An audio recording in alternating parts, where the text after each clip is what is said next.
Bossman show here with Murray Garvin, the coach of South Carolina State Bulldogs. Coach Garvin, how things going with you guys in Carolina there? All is well, man. It's still hot. You would think it's the middle of July here in South Carolina. Were you all able to kind of avoid Hurricane Dorian that came through? Has everybody in the community okay? Well, I know you guys are kind of flat down there, so is everybody okay for Dorian being out of the picture now? Yeah. The hurricane didn't come that far inland this year. Last year Hurricane Matthew had some damage here, some power lines down, some trees down. So this time we were spared here in Orangeburg and didn't have any effects of the hurricane. They just shut down school for a couple of days just to be safe, but there was no problems, though. Good, glad to hear that, Coach. And for you, Coach, you're in your seventh year here leading the Bulldogs. So what would you say probably has been your biggest accomplishment in your mind to go to the program since 2012 from Coach Carter there? Well, in 2016, we were fortunate enough to play in the championship game. Came up 4 minutes short against a very, very talented Hampton University team while they were still in the MEAC. We've graduated a significant number of our student athletes. I think we're around 96, 97% of graduating our student athletes, along with being competitive in the conference over the years. We hadn't won the amount of games that I would like, but our programs maintained relevancy, in the conference, and we continue to, just do the best that we can every day. I'm trying to stress with our listeners here, Coach, that when you coach in the SWAC and the MEAC, or even in the schools in the D2, the SIAC there with Clark and those guys, and them to the other conferences, that you have to play tough road games, especially the D1 schools, because you have to raise money for the university, so you're on the road pretty much November, December, and then if you get the conference play, it's tougher in the MEAC and the SWAC as well. So the record is deceiving because not knowing what you have to go through, just to even get to the conference play. Then the conference is tough, so it's not as bad a record as people might think from the outside looking in. Oh, exactly. A lot of people don't have a clue. Last year, I think 15 out of our first 18 games were on the road last year. Again, that was 15 out of our first 18 games were road games. And there's a lot of different variables to go into how that happens. I mean, it's not just that we're always looking for road games. There's a lot of teams that will not come and play us at our home arenas around the conference. It's almost virtually impossible to get some schools to come in and play for, different reasons. I found that some schools don't want to come while your students are in session. Because it'll be so appealing to their student athletes. And then it'll break the misconceptions that they have of what actually goes on at HBCUs. Because, as you know, some of our home court crowds are second to none when you get to like-sized schools. And I'm talking about schools that may be in the Big South, the Southern Conference, the Atlantic Sun. Our crowds are just as impressive or more impressive than a lot of those conferences. Exactly. And in HBCU schools, I'm a graduate of Tennessee State University myself, the band, because the added of the band being inside of the arena, it throws off those road teams. They don't want to deal with that either. Oh, man, they're so distracted. It's just like when our freshmen first play their first home game. You call the timeout, and they're looking around to see what's going on in the stands and who's dancing and what the cheerleaders are doing. So it's an adjustment when teams hadn't played in our atmospheres before.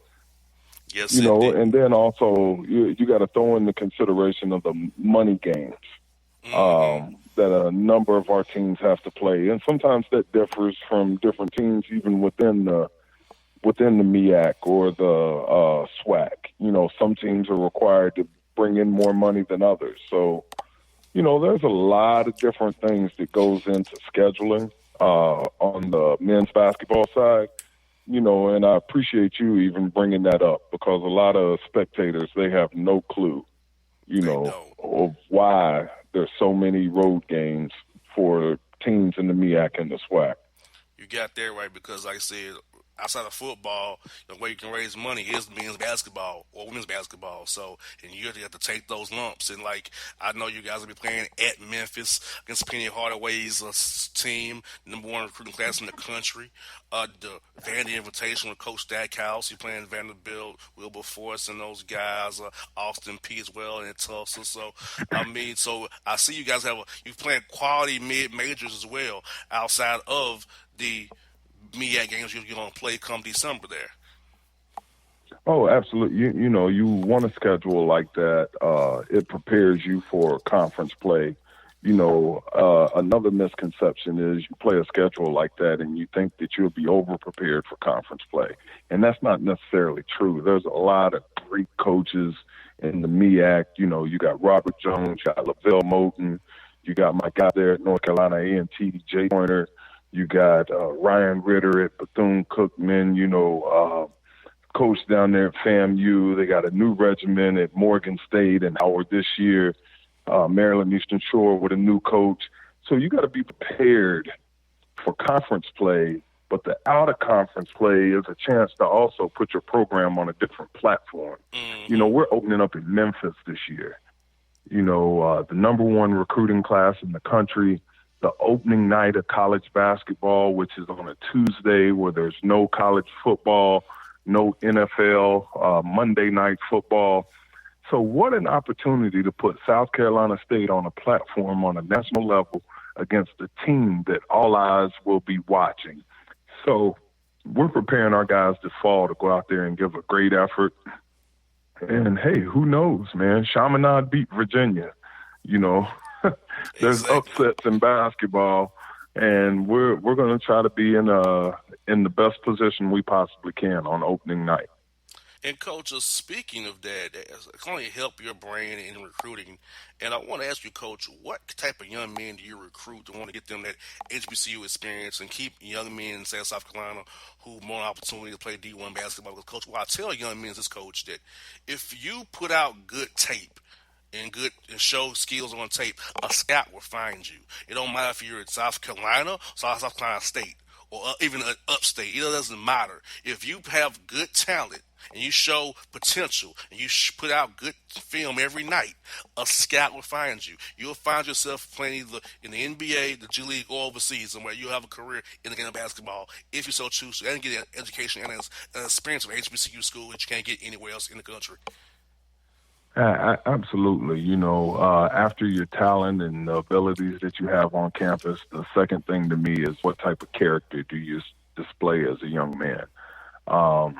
We're not into hugging thugs here, as the old cliche is. We're not into taking a second-rate talent because we are HBCU.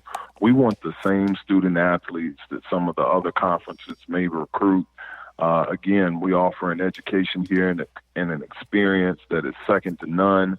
Our alumni base is very strong. They come back for homecoming and different games and events.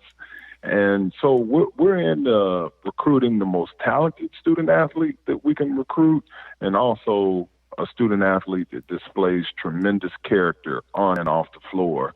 And that's what we're after, and that's what we'll continue to recruit. And we've had a good string here the last year or two with getting those type of guys in our program. And, Coach, I think with South Carolina State, you can go high school freshman, you can go to the prep school route if you want to, international, grad transfer, or JUCO route. I feel like South Carolina State, you can use all 5 avenues to find players to help you guys out, help your program sustain and be competitive in the MEAC each year. Oh, absolutely. That's what we've done. We have all those different types within our program right now. This past year, we signed maybe 2 grad transfers. We signed another transfer from Savannah State with them going down to Division II. Some of their kids, they become immediately eligible for Division I. We got high school freshmen and we got junior college transfers. So we covered all that in this past recruiting class. I tell you something that, maybe the nation doesn't quite realize, but last year, we have 2 out of the top 3 NBA draft picks came from the state of South Carolina. Oh, wow. And that has really impacted the amount of schools that are now raiding the state, looking for the next John Morant, looking for the next Zion Williamson. I mean, I think we had a total of 5 in the NBA draft when you count the Claxton kid that played down in Greenville, South Carolina, and then there's maybe 2 more gentlemen that had South Carolina roots. But I say that to say the state of South Carolina has really, really grown in their grassroots basketball, and the nation has taken notice. Again, with the NBA draft, 2 out of the top 3 were from the state of South Carolina. John Morant, we were one of the first schools to actually offer him a scholarship before he jumped on the scene. So we're going to continue to chug along and do what we need to do in order to put our best foot forward, and then also to position our program to compete for a MEAC championship in 2019-2020. And coach, speaking of that, I know preparation is real key for you guys. So this offseason, what did you guys prioritize as a staff as you did your self-evaluation of the program that you wanted to make sure you guys improved on from April through now October when things you get going here real soon? Well, the first thing that we decided that we had to improve on was our defense. Last year, we did not guard the ball to our capabilities. And, to some people's dismay, it takes talent to play defense. And the reason I say that is you think about what is shown on Sports Center highlights. It's offense, offense, offense. Mm-hmm. And there's a lot of kids that, that's all they're into is how can I score the ball? How can I make somebody fall down? Well, the lost art and the object of the game is you have to keep your opponent from scoring as well.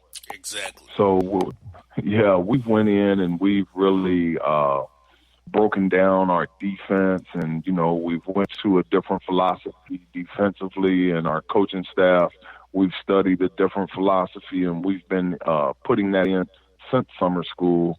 And now the guys, our defense is way ahead of our offense, but I'd like to keep it that way because in order to win in March, you have to be able to execute in the half court offensively, and you got to be able to stop people defensively. So you got to have a balance there. But if you're evaluating our program right now, we really have to attack the defensive end of the floor.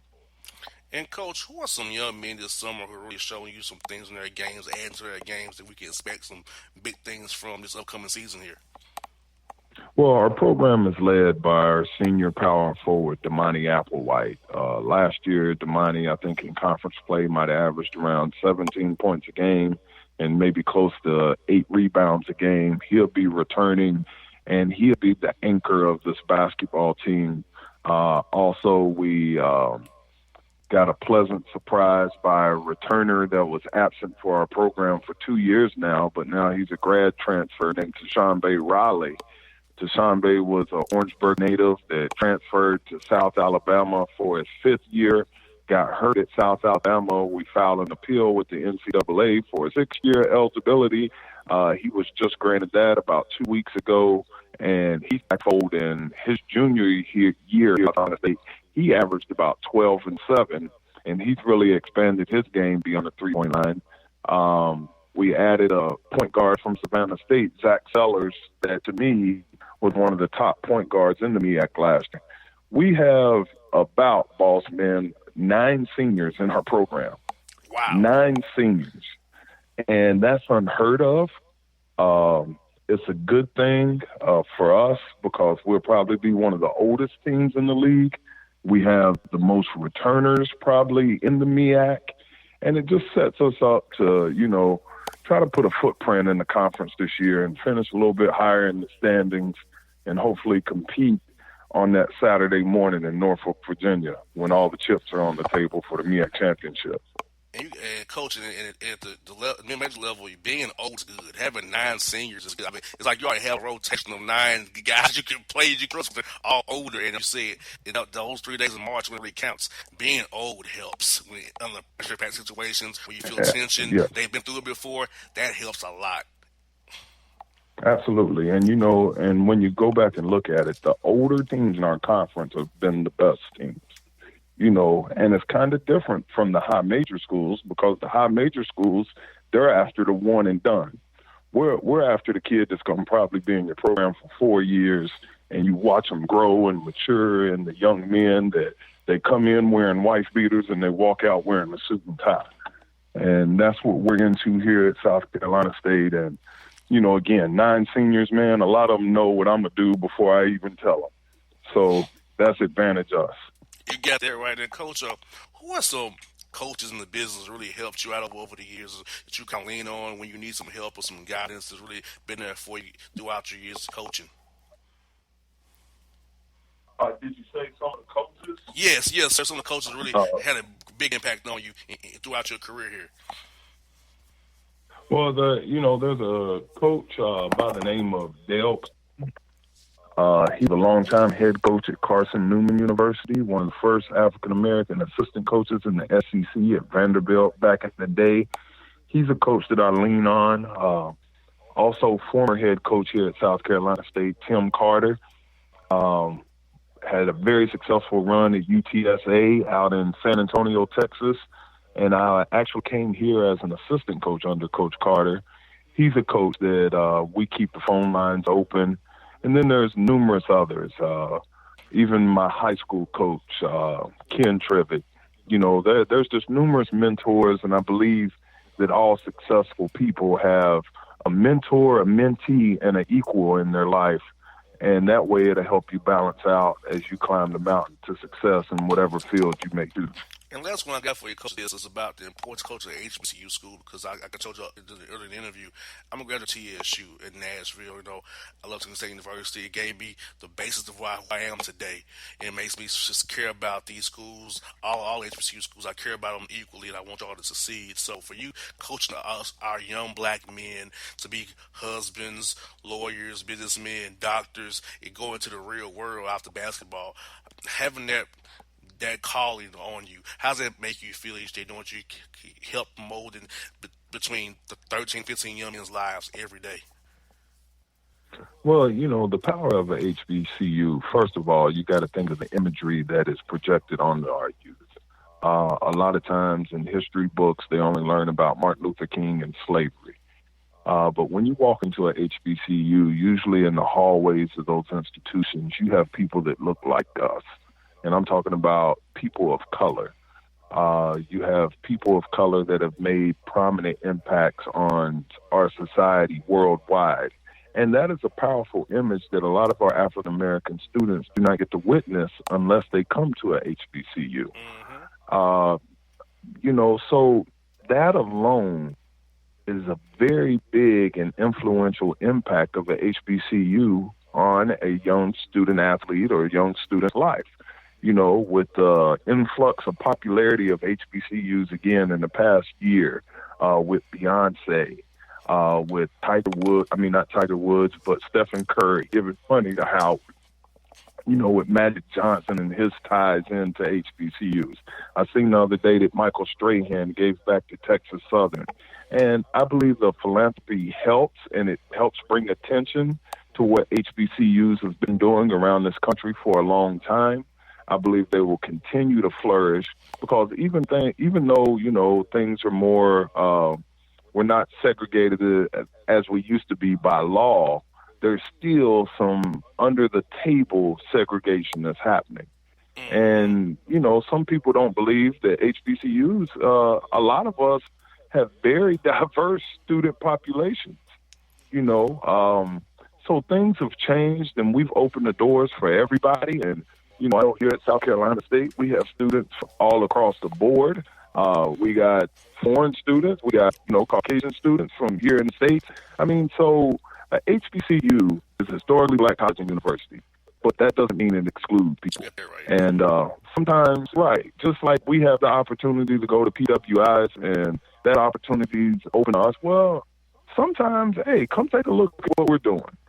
Exactly. Come take a look and be a part of what we're doing. You could learn from us just like you expected us to learn from you. So HBCUs, man, I could talk all night about the importance of it and the value and why it's still relevant and why we still need them. As long as we got bigotry and racial hate and things like that going on, we still need to build up our young African American youth in our way, in our institution. So, you know, I'm the wrong one to say anything negative about HBCU Hey, because it's been good to me and it's been a great experience here, even though I didn't graduate from a HBCU. I'll tell you a short story. go ahead, I coach. went to a PWI. Yeah, I went to a PWI. I was an economics major my freshman year. I was the only African American in the class. I did not come from a family with money, and I did not know anything about economics. It's just something that appealed to me. I was a first generation college student. I had questions every day in class. The whole class used to bust out laughing. And I asked questions. Man, just because I didn't know and I was the only one in that class, I changed my major. Oh wow. Would I have done that if I was at a HBCU? Probably not, because we're producing more accountants, lawyers, judges, doctors, engineers, more than any other type of institution. And it's empowering when you're in classes with people like you. So that's my own personal testimony. God had a plan, and thank God I'm here at South Carolina State. Well, coach, I'm glad that I pushed back on my mother's wishes. Uh, living in Atlanta and split home, coach. My dad's in Atlanta, my mom's in Nashville, Tennessee. She wouldn't go to her alma mater, Lipscomb, or go to Vanderbilt. I said, no, mama, I don't want to go to those schools. I want to go to Tennessee State University, where you sent me for youth sports camp, where I met Frankie Adams, a 5-year-old. I still talk to him to this day.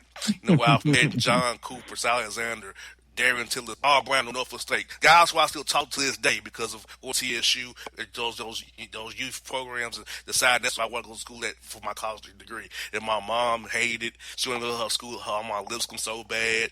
But I was like, Mom, Vandy and Lipscomb would do it for me. I want to go to Tennessee University. That's what I did. And I'm happy 10 years later, after being out of school, I still go over there and have a great time. And I feel like I'm at home at my university. I can go help the young men, tell them why I've been in their shoes as well. So, and look at me. I'm just a radio kid from the Found City in Atlanta, but I made it because I went to school, got a degree in business, turned it into a radio show, and which is my own business now. So it's like, it's experience you can share with these young men, give them hope that they can pull it off, that they go and do the hard work and grind, they can get successful as well. Absolutely, and that's the plan. My brother-in-law graduated with an engineering degree from Tennessee State University, and he's doing very well. So I know the power of Tennessee State and what it does for young people, and congrats to you. You just named off a bunch of coaches that have South Carolina State ties or MEAC ties with Jamal Brown, Ty Alexander, Frankie Allen, Don Cooper and all those guys. The coaching community is very small. So, I know all of those men that you spoke about, and they're first class people. And you're running a first class radio show here. And if there's ever anything that I could do, please don't hesitate to reach out, because it's all about these young people and giving them a platform to showcase their talent, skills, and ability to a nation. And you're always welcome here in Orangeburg.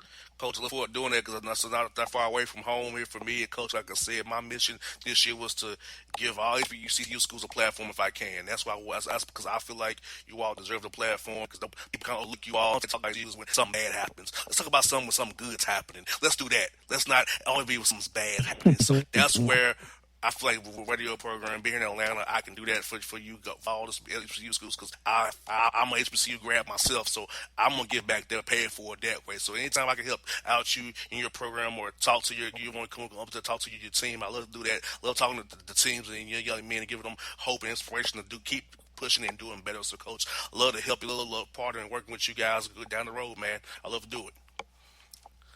Absolutely. Well, thank you for your time, and again, if there's anything that I could do, I'm just a phone call away. Yes, sir. Coach Garver, thank you. It's been a great conversation with you, Coach. We'll do this again soon, man. Absolutely. Take care and God bless. God bless you too, Coach. That's Coach Garver of Carolina State people on the Bossman Show. My heart skips skipping the beat. You're not close enough, so that space between you and me, let's lose it. The way you're dancing, swaying to the music, girl, that body and how you move it. Every time you cross my mind, girl, I lose it. Alexa, play the Country Heat playlist. Okay. I don't think you know what you're doing to me. You got With Amazon Music, a voice is all you need. Get tens of millions of songs. Download the Amazon Music app today. All right, folks, back in the Bossman Show. We're kicking off our basketball coverage out of the MEAC with Coach Lavelle Moulton, the North Carolina Central Eagles out of Durham, North Carolina. Coach Moulton, what's good over there in Durham, man? Man, it's all good, man. It's a blessing, and, just trying to maintain and, contribute to last year's success. I hear that, Coach. Now, for you, man, you have mad longevity in NCC Central, man. Like, because you've been there for 11 years as a head coach, 2 years as an assistant. So, in your mind, Coach, what has been the greatest accomplishment for you setting up this program in 2009 here as the head man? Wow, man, you know what? This might surprise a lot of people. When you're a coach, and oftentimes you're judged by wins and losses and championships. And don't get me wrong, the wins have been incredible. The losses not so incredible, and the championships have been phenomenal. But I think my biggest accomplishment, honestly, is just the premise on why I got into coaching in the first place, and that's just to change and impact the lives of young men, who look like me. Because I know the difficulties and the challenges that they're going to face out here in this real world. And just being able to give them the manhood principles and just being open and honest with them on what to expect and what not to expect. And having them come back in 2-3 years upon graduation and saying, Coach, thank you so much, man. You prepared me to be a man in this world. Like, that's been my biggest accomplishment. Yes, indeed, Coach. Like you said, coaching at HBCU school was very important. It's very key to our young black men because, I went to Tennessee State University, so I got to know Coach Alexander real well, Darian Tillis, Right. Jamal Brown, who's down in Norfolk State. So those guys are key guys in my life. So I know being at HBCU school, raising up young men, because a lot of us come from homes of our fathers, or we need that male guidance. So having strong black men coaches to take us in as a stepson and show us the way has been key to my life for sure. I know the guys who play for you as well. Right, no doubt about it. That's what it's all about. That's the premise of coaching. And, a lot of people don't understand this, or a lot of people that know this. I think I revealed it last year. But when I got into coaching, I was, completing my career overseas, and I was somewhat at a professional crossroads. My former coach at North Carolina Central, Greg Jackson, was now at Delaware State. He offered me a job for $85,000. In the same week, my former 7th grade teacher, who was their assistant principal at West Middlebrook Middle School, she offered me a job for $225 a month for 3 months. So I had to make a decision, and I chose the $225 a month for 3 months, which is $675 for the year. And I chose that over $85,000 because I wanted to make an impact on young men that looked exactly like me. And so the premise of why I do what I do has never changed, and I just think that's helped me be successful.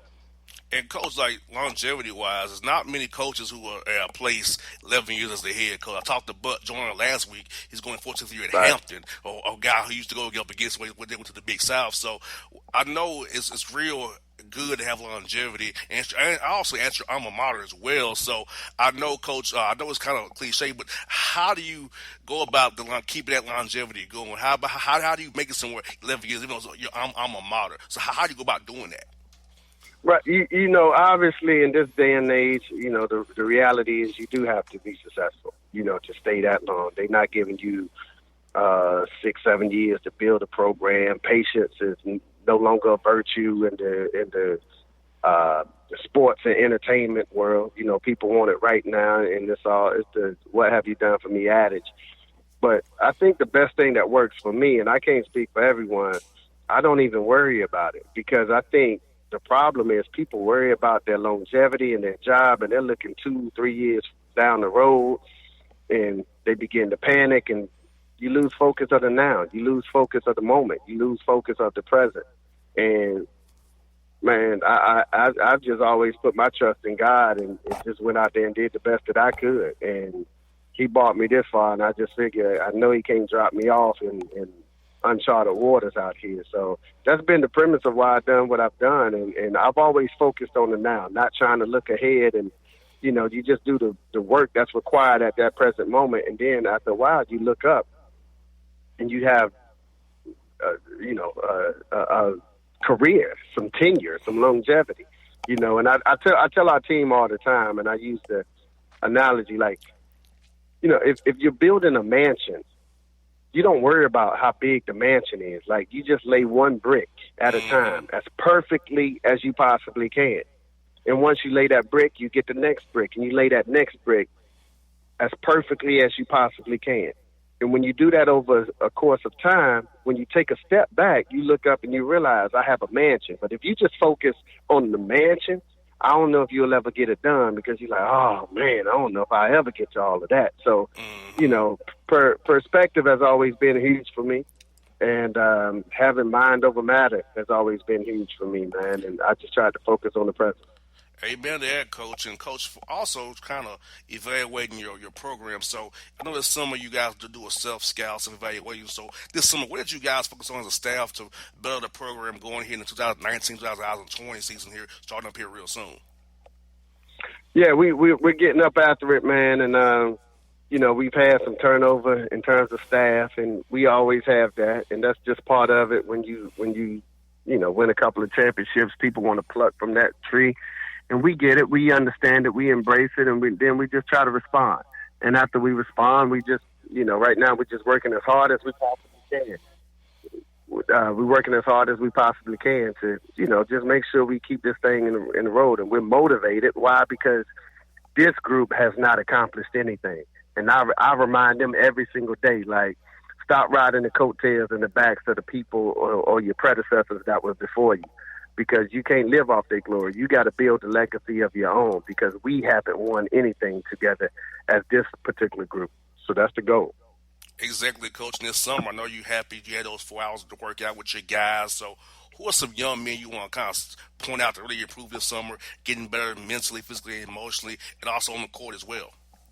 Randy Miller, he's returning. I think he was our second leading scorer last year. Jabri Blunt, Jordan Perkins.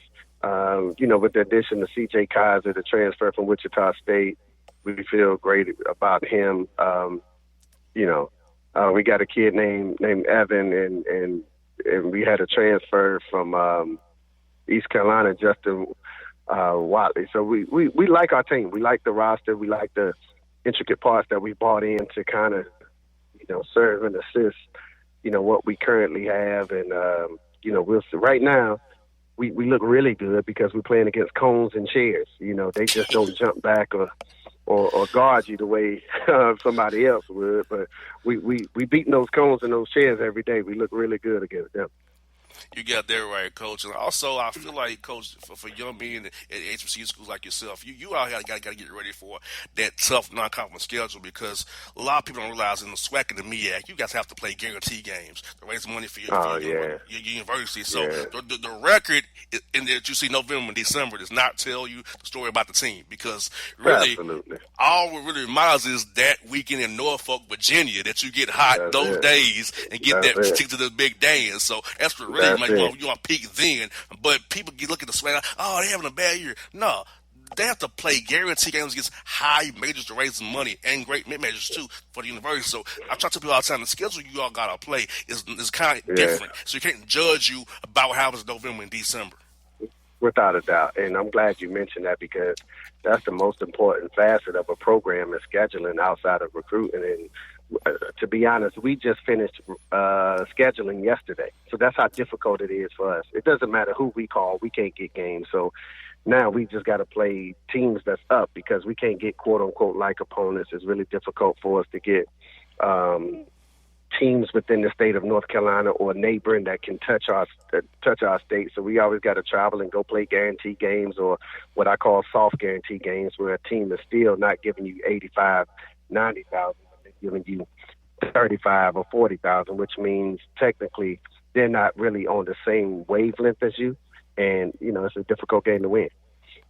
You got that right. So, like I said, I wish more people understood the dynamics of scheduling for MEAC and SWAT schools because it's not as easy as you guys think. Like, you just schedule today. Because a lot of the schools in the conference I mentioned aren't even out on the website yet. And I know personal coaches who told me they're trying to find games in September, So Yeah, yeah, it's tough, man. It's tough. it's a daunting process at best. Yeah, absolutely, man. You hit the nail on the head with that. Now, Coach, North Carolina is full of great schools. So how do you pitch them in North Carolina to come to North Carolina Central and not just go to East Carolina or other schools in the state or go down South Carolina to maybe a Wofford maybe or go to Winthrop? Yeah. So how do you keep guys in the state and marketing programs say, hey, you can still play good here. You've put out good film. A scout will find you. I don't care what school you go to. If you put out Yeah. good film and good work, you'll be playing professionally somewhere. Yeah, absolutely. As the game has evolved, I think more and more kids begin to understand that. But there's always the dream of someone going to the highest level. I'm not mad at them about that. We all, even though we married, we all had dreams of Beyonce and Halle Berry. I get it. I understand it. But what we try to tell kids is the fact that, you're not just signing a 4-year scholarship with us. You're signing a lifetime scholarship. And, I think we've had 45 pros in 10 years since I've been here.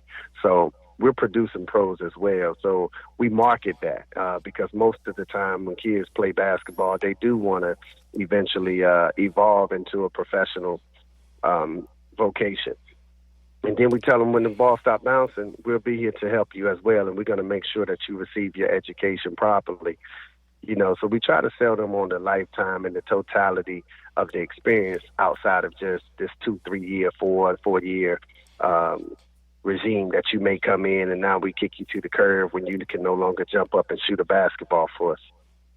Exactly, and I feel like you're essential. You can definitely do it all 5 ways. You can do it high school seniors, JUCO ways, prep school, grad transfer, just a regular set transfer and play 2 or 3 years for you. And also you can be an option for guys who go to Duke, Carolina, right, and don't get any playing time and want to get some playing time and come down to Central and get some playing time they wanted at Duke and Carolina and then get it. Yeah, no doubt about it, man. So it's a variety. We've kind of recruited, non-traditionally. It's no longer the 4-year guy, because in our league, you're going to be playing against some guys that's pretty much transferred from 4-year or Power 5 institutions. So you got to be on your best. And again, at the end of the day, the body of work throughout the year, that really doesn't matter. What really matters, or what ultimately matters, is those 3 days in March. How do you play those 3 days in March? So, the best thing to do is have some kids with some experience, some kids that has an element of mental toughness that can fight their way through some adversity and get you through. Now, Coach, who are some of the guys in the business who's really been a big impact on your career, and guys you turn to when you have a question or an issue just to bounce things off of? I know a lot of guys in the business are y'all real close because the business is not that big. So who are some guys who you kind of really lean on and who really has your back in this business of coaching here? You know what? Believe it or not, the guy that I'm probably the closest to is Mike Tomlin from the Pittsburgh Steelers. Wow. He's been superb, man, and he's taught me and helped me and educated me more than any basketball coach that that's in our vocation. And that's good. I think I've been good for him and he's been good for me, because the reality is oftentimes, they are wolf dressed in sheep's clothing, so they just trying to get information from you when they're in your business. But, with Mike, we're not competing against each other. It's just like, a genuine love from the two dudes who have a bunch of shared values and both come from humble beginnings that God has blessed abundantly to be in the positions that they are. So we just build and try to learn off each other, man. And I've learned tremendous things from him. John Calipari is close. Roy Williams is close. Coach K is close. They're 5 and 10 minutes away. And I always said, look, if I'm a startup business in town and I got Warren Buffett and Bill Gates 5 and 10 miles away from me, and I don't cultivate or foster that relationship, then I'm crazy. So Exactly. They've been superb, and anything we need from them on their behalf, They supported us. They helped us out. They've come and they've spoken at our tip-off banquet. And these guys, they charge a significant amount of money to come speak anywhere. You know what I'm saying? Like if you want them, but they've always looked out for me, and I think they both don't see themselves as who they are now. They see themselves as who they were when they began in the inception of their career, and so they have a sympathy and an empathy for me, and a willingness to help and do that for me. So it's been nothing but a blessing to be assembled with those guys. And Coach, I want to ask you about the MEAC as a whole. I know Hampton left went to the Big South, so how do you view the MEAC now without Hampton? I think it's still a great conference because, you got guys doing major work. Ryan Ritter down there at Bethune, Cookman doing major work. Jay Joyner down over at A&T as well. Of course, I mentioned Coach Robert Jones and my man Jamal Brown at Norfolk State. And plus, you doing your thing as well. Supply State's getting better as well down there with Coach Garvin there. So that's a conference that got a lot of great coaches as a whole, coach. And so if you could, tell our listeners a little bit about the MEAC. I know about it and you know about it, but can you tell our listeners, give them a little taste about how great the conference really is and they should really watch out for the ball this year? It's really good, man. You got some amazing coaches who I respect immensely. And it's really difficult for us night in and night out because, with your success comes that bullseye on your back. Mm-hmm. And you got to be able to respond to that bullseye. And everyone is not equipped to handle that. So, the fans, the crowd, the band, everybody, when we come to town, it's going to be jumping. The arena has a different electricity and a different feel and a different type of environment than what you're used to. But we welcome it. We embrace it. It's a good brand of basketball with some great coaches, from Norfolk to A&T to South Carolina State to Bethune-Cookman. They've been really good. Howard is making a run, so every team is going to give you their best shot, man. So, when conference play comes, throw all the records out the window, man. I know that's kind of cliche, but throw those records out the window, man, and put your mouthpiece in and lace your boots up because it's going to be a war. That's what I got for you, Coach. See, Coach, we're foodies around here, Coach. We're big foodies. So, Coach, what are some great places to eat around the campus of A&T and down there in Durham, man? Man, I don't know too much about A&T, but down in Durham, and it's, you know what? I'm not a big eater, man. Like I'm the guy that eats all his kids' snacks, so that's my problem. My pantry is my problem because it's fruit roll-ups and Pop-Tarts and Rice Krispie treats, everything you loved as a kid, man. You got to have a strong discipline to turn that down when you're watching it every day. My kids are 10 and 6, so the discipline to turn your back away on that and the willpower to do that is what's killing me. But we got some great restaurants, man. I encourage you to try Dame's Chicken and Waffles. Okay. And then for the desserts, when you come down, see my boy Key and tell him I sent you at Favors Desserts, man. Shout out to Favors Desserts. But Dame's Chicken and Waffles, man, you'll love that. And those are the two spots that I highly recommend. Coach, being a guy from Atlanta who loves chicken, love any kind of chicken I'm good with. So that's right in my wheelhouse right there. And throw in a nice waffle with it. That's right in my wheelhouse. I got one more for you, Coach. How often you guys recruit down here in Atlanta? Because there's a lot of players around here, Atlanta area around Georgia. Yeah, we have some Georgia kids, and it's not Atlanta. It's really like those suburbs that's touching. We had one from Sewanee. We had one from I can't think of the high school right now offhand. Good Lord. It's the one that J.J. Hickson went to. Okay, Lord, I know what you were talking about. Yeah, I know what everyone's talking about. Yeah, I just lost my mind, man, for a minute. But, no, we stay in Georgia, man. Like, that area has been good to us. Definitely been good. Yes, indeed, with Coach. We'll definitely be cheering for you guys, man. Look forward to talking to you down the road, Coach. I'm great to finally catch up with you, man. And best of luck to you guys as you get ready for November here, Coach. You know it. Much love, man. Thank you for having me. You're welcome, Coach. That's Lavelle Moulton here on the Bossman Show. My man. It's maybe the night that my dreams might let me know all the stars are closer, all the stars are closer. Tell me what you gonna do to me. Confrontation ain't nothing new to me. You could bring a bullet, bring a sword, bring a morgue, but you can't bring the truth to me. Alexa, play Kendrick Lamar and SZA. Okay. Maybe the night that my dreams might let me know all the stars are closer. With Amazon Music, a voice is all you need. Get tens of millions of songs. Download the Amazon Music app today. Folks, back in the Bossman show. Got one of my true friends on the show with me. A guy who I've been cool with since his days in Tennessee. We've had him on the show doing top 3 with Tyndall to kind of give you a tip off who it is. He's now the new head coach of the G League's Grand Rapids Drive. It's my man, Coach Donnie Tyndall, back in the bed, Bossman show again. Coach, what is good up with you, man?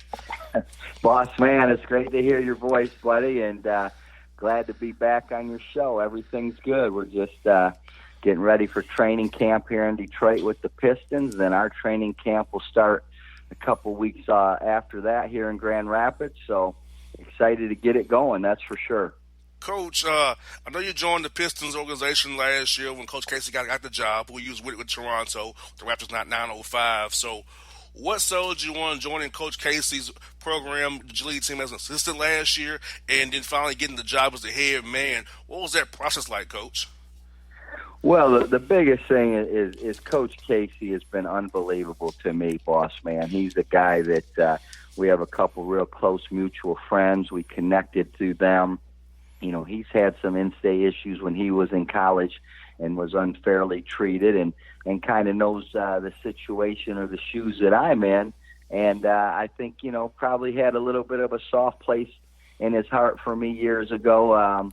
Invited me to Summer League my first year after the Tennessee deal didn't work out, and got to know him, therefore got to know Coach Jerry Stackhouse, who's a great friend of mine, and Coach Casey got me hired with the 905. And then when he came here to Detroit, he said, hey, I'd love to get you back in the gym here under me in Grand Rapids, see how things play out. And I was assistant coach this year. We had a good team, went to the playoffs, and when the coaching change was made, he offered me the position, and I was with him in Summer League. We went out to L.A. for 5 weeks and worked out a lot of the young players out there Monday through Friday for 5 weeks, and now I've been down in Detroit working out a lot of the players in kind of mini volunteer workouts, mini camp type stuff, and then training camp starts October 1. So it's been a whirlwind, but the bottom line, JR, is all the credit goes to Coach Casey. If he would have never given me this opportunity, I wouldn't be the head coach in Grand Rapids, and I'm very, very thankful and appreciative of him. And I'm glad Coach Casey did it for you because, he's in NCAA trouble as well. So was a guy I know very well, Quinn Snyder, who was with the Hawks for a while, then coach of Utah Jazz. So, Coach Tyndall, I feel with your coaching prowess that you can keep rebuilding yourself, show that you are even a pro coach now. Make that leap from G League coach to the assistant coach on the NBA bench to eventually a head coach because you're young enough to do that. You know, Coach Casey's in his 60s and still doing his thing. So you're only hit your 50s, so you still got time. So I feel like you have a lot ahead of you. And I'm just glad you have the opportunity to do this because you are a coach at heart. You're a great person and a great developer of young men. This is a great spot for you to get your feet wet in the NBA game and keep on moving forward, Coach. Well, I appreciate you saying that. I think, you look at Coach Casey and Coach Snyder, those are two guys that both had NCAA issues at one point in time in their career and rebounded to get in the NBA and work their way up the ladder and eventually become head coaches. And I would be, I would be misleading you or lying to you if I didn't say that was a goal of mine. However, the biggest thing I used to tell my assistant coaches that wanted to be head coaches at some point was you got to do a great job every single day in the role you're in, and then all that other stuff will take care of itself. So the biggest thing for me is to try to do an incredible job for Coach Casey and the Pistons organization here in Grand Rapids. Just as you said, things we've done in the past in regard to developing young men both on and off the basketball court, in hopes that someday, whether it's this year, at some point this year, or down the road a year or two, these guys can help the Pistons organization hopefully win a world championship someday. So that's my job, and if I don't do my job well and good here, then the bottom line, I'll never get those other opportunities. So that's my primary and only focus, is to grow these guys, get them better. Certainly you want to win games along the way and improve as a coach, but I'm just trying to do everything I can to help the Pistons organization develop these young guys. Now, Coach, will it be like what you run the same thing that Coach Casey runs with the Pistons? Will it kind of be the same thing, like a true minor league system where what the offense he runs, defense he runs, the schemes he runs up there, the Pistons, the big team, Detroit, you run down with Grand Rapids as well, or it's kind of you kind of put your tweak on what goes on in Grand Rapids? No, I would say 90%, maybe 95% of everything we do here with the Grand Rapids Drive, Bossman, will be the same thing Coach Casey does with the Pistons, because what you don't want to do is have your guys go up to play for the Pistons or get called up, whatever you want to refer to it as, and not understand his system or not be ready to roll in his system. And so the terminology will be the same both offensively and defensively. The schematic things at both ends of the floor are going to be mostly the same. I mean, certainly there'll be an occasion where you may add a wrinkle here or a wrinkle there based on your personnel or a certain game plan that's coming up. But by and large, we're going to do exactly what the Pistons do, and hopes, again, that we can develop these guys and get them used to the climate and culture that Coach Casey wants. And so when they make that step up, they're ready to go. And the roster-wise, you probably don't know who your roster is yet because of the Exhibit 10s, training camp invitees, open tryouts, allocations from the G League themselves. So do you kind of have an idea who your roster may be, or some of the guys you have, or you really don't know until after all the dust settles from training, the Pistons making their cuts and G League guys being free and signing with you guys? So how does that all work for you guys? Well, that's a great question. I know you have a better sense of things than most people, but it is a very convoluted type system in regard to how you get your players and the time that it takes to shake out. It's both long in the fact that you won't know your roster probably till November 1st. It's also short because we start training camp October 28th and we play November 7th. So you're really going to have to make roster decisions within about a 7 to 9 day window. We do know we'll have Jordan Bone and Lewis King are what they call two-way players. They're actually signed as Pistons, but they'll probably spend part of their time, or at least some of their time, here in Grand Rapids playing for our G League team. We'll have a couple Exhibit 10 players, Dante Hall and Todd Withers, a returning player. Dante Hall is a rookie from Alabama. I know those two guys will be with us. And then we got 2 or 3 pretty good returning players included in that group. Again, would be Todd Withers, Dakari Allen is a returning wing player. Marcus Thornton is a possibility, a former LSU star that played 7 or 8 years in the NBA, was with us last year. So we have his rights. He hasn't made up his mind what he's going to do yet. But, there's so many different ways to land your players at this level. It's kind of complex. But at the end of the day, I think we're going to put together an athletic team. We're going to put a group of guys together that, like Coach Casey wants with the Pistons, that are going to play the right way. They're going to play unselfishly, and they're going to be tough and gritty defensively. And those are always the type of teams I had and coached in college too. So I think Coach Casey and I think a lot alike. I certainly follow his lead and guidance and everything we do in here in Grand Rapids. But it's nice when you already kind of have the same background or pedigree or mindset as your boss, and I think that's exactly where we sit. He's the guy I look up to and respect, and yet we do have a lot of the same philosophies, so I'm kind of used to the way he thinks and does things already. Now, in G League, Coach Sindel, do you guys play like more guys than you know? Like, though in the NBA you may play 8, 9 guys, but when you play maybe 10, 11 guys, get a look at some different guys to see what they can do, because it's real developmental league more than anything. Like you said, you want to win, yes, but you want to develop guys as the bigger picture here. So will you be playing more guys in the rotation than usual because you're trying to get guys looks to see what they can do for the Pistons maybe down the road? Well, I think the biggest thing is this, part of developing as a player, boss man, is winning and doing the things you have to do to win, whether that's improving individually, whether that's playing the right way, whether that's taking the right shots, whether that's defending and rebounding the basketball at the defensive end. So I say all that to say we'll play 9 or 10 guys. After that, you're probably going to inhibit or hamper your chances to win the game if you start trying to play 10 or 11 guys, and certainly winning isn't the be-all and end-all at this level, but you're not going to have 11 or 12 guys that can play for the Pistons. In all reality, you're going to have maybe 3 to 5 guys that'll one day have a chance to be NBA players.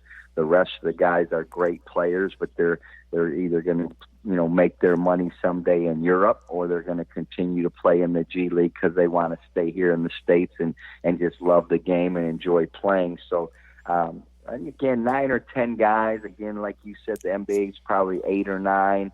Our deal's probably going to be 9 or 10. And as long as the season is, boss man, guys are getting banged up and nicked up and tweak an ankle here or have a sore back there and miss a game or two. So everybody ends up getting a chance if you're on the roster at some point in time.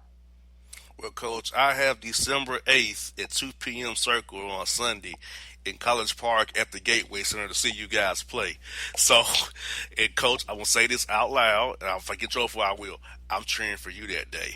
Okay?